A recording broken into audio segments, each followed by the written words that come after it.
Today's story was written by Reddit user DarkPrince010. Begin log. It began as a mistranslation, or so the humans had thought. In the early years following establishment of communication between our species, one area quickly noticed and fixated on by the human historians was how complete and accurate our own historical records were.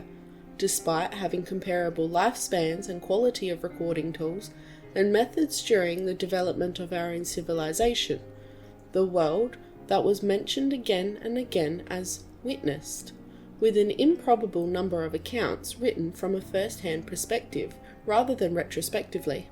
Understandably, it was chalked up to a lexicographical oddity, a misunderstanding of perspectives, or similar error in our communications. It was no error, and so the humans first learned of the Lodestar Initiative. Nearly a century before, our top minds had developed a method of rendering a participant out of phase with our material universe, rendering them imperceptible and intangible. Simultaneously, our astronomers had finished research on a nearby black hole, and a unity was discovered among the two projects. After some trial and error, a craft and a volunteer was sent to the black hole, protected from the ravages of its presence thanks to their phasing, but allowing it to pull and propel them. The speed was sufficient to slingshot them through time rather than just mere space, and into a lazy orbit around our planet some hundreds of years previously. It was through these unseen visitors that we had mapped out our history, recorded it in excruciating detail, discovered hidden intricacies that had been lost to time and the decay of records. During this first presentation, one of the initial human researchers, Dr. Isaac Schultz, asked about dephasing while planetside, and seemed surprised to learn that we had indeed experimented with this as well. However, we had found it to be dangerous in the extreme, with a quintet of phase scribes lost before we had a better idea of what we were dealing with. No matter how small the thing, experiments found a manifestation and modification could not pass unnoticed, with every change causing ripples to subsequent time. A gemflower plucked from a remote meadow, a single entry changed in a remote and discussed scroll house record, a pinch of sand moved from one crimson beach to another.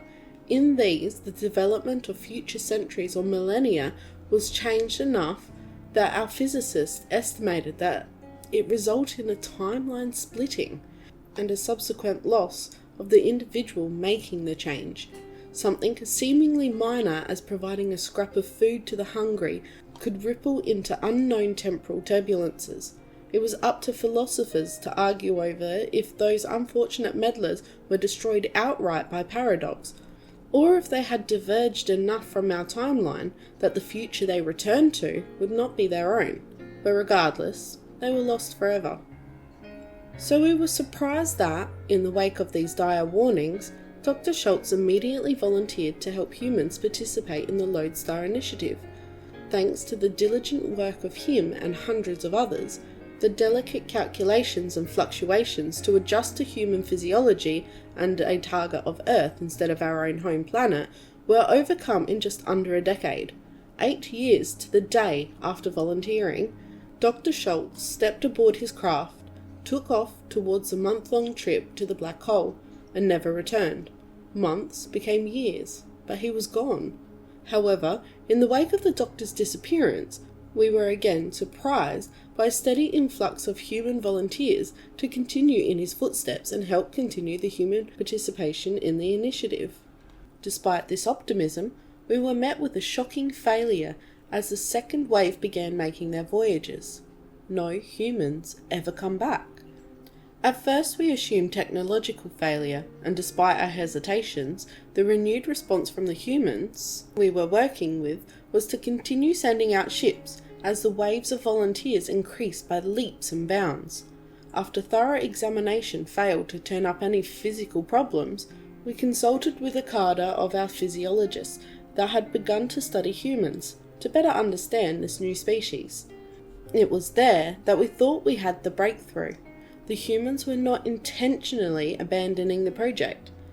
We had screening tests in place to ensure commitment to the project and its aims. However, when we sent them back to observe pivotal events, such as the beginning of wars or the deaths of influential leaders, the psychologists warned that the temptation to interfere was too great.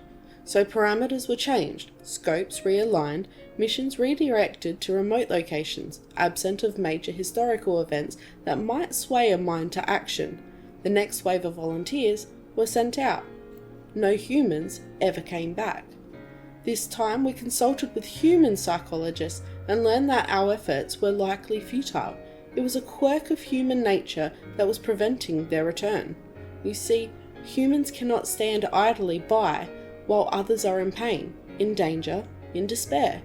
Humans provide aid by reflex, unlike our kind, and will often seek out a wrong to correct, even if it puts them in peril.